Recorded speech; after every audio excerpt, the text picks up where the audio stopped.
When, where, and from whom did you learn to care? I think that I think I'm still learning how to care. But I think it would certainly go back to my family. And I remember my dad had a shoe repair business in San Francisco. So he had about 10 or 12 stores. And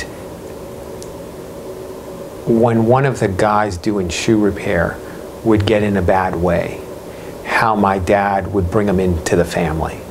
And so these guys would go to jail. These guys would have drug or alcohol problems. And I was a little kid, and I'd watch how, I remember one guy died and had worked for my dad for a long time. And I remember the wife bringing over sweet potato pie to our house, like thanking my dad for being a good boss. And it was a big deal because the pie was really good. I was a little kid. But it was this sense, and my mom lives it every day, that it was more than caring.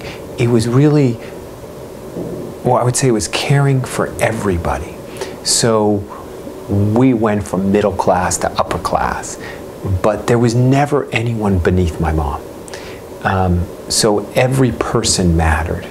And maybe she was scared to meet people and had her own prejudices, but once she got past that, I saw every day with my parents this ability to kind of embrace other people. In addition to how much love there was just in the family. I think I was really fortunate and I am fortunate to be in a family that's pretty functional, which seems to be a rarity. So this connection to people was something that I saw as a little boy. And it was all people. It was pretty amazing, actually. Was there a time when you didn't understand it? Because, you know, kids can be a little self-centered, but then you came to appreciate it more. Were there times when you thought, well, why are these strangers intruding on our time? And then something shifted in which you saw that it was a blessing to the world and to who you would become. No, I think it resonated with how I'm built. So it was always something that I felt very comfortable with. No, I didn't feel like I was getting ripped off.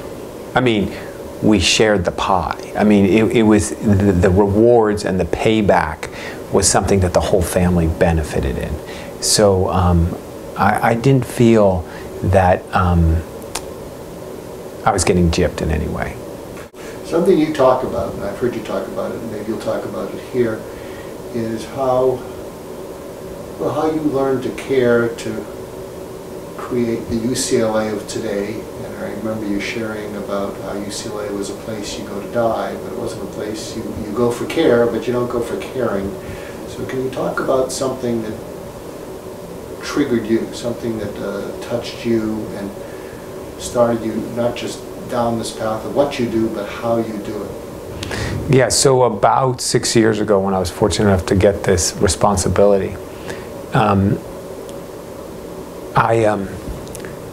I realized in the first few days that I was completely out of my league. I was being asked technical questions that I didn't even know what the acronym stood for. I mean, it was impossible. And a mentor of mine told me, in this role, just pick one or two things and just focus on that.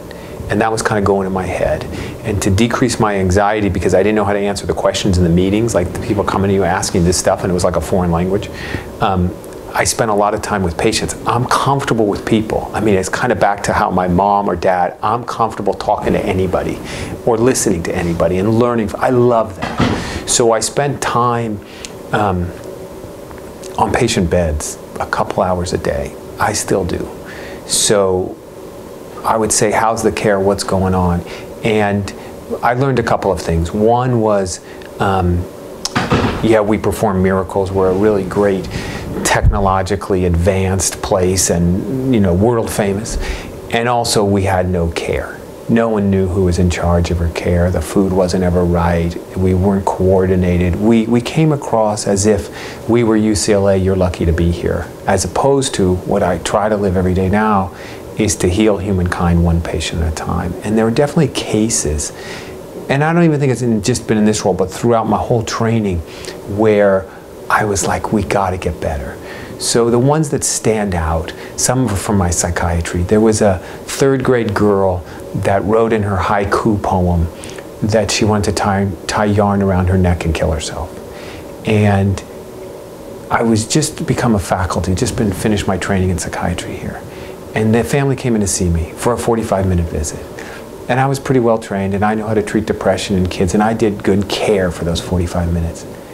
But when I took a step back, we had made that family wait 3 weeks to come in. And we didn't care for that family after they saw me. You know, it was as if they dropped out of your mind. That case, I'm still working on.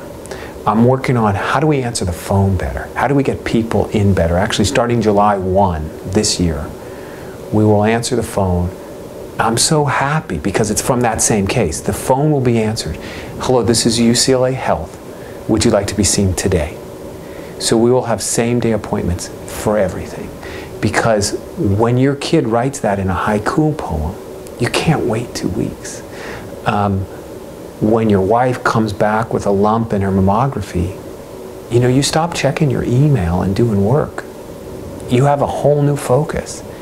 And we have to be available today for that. Or when your elderly parent falls.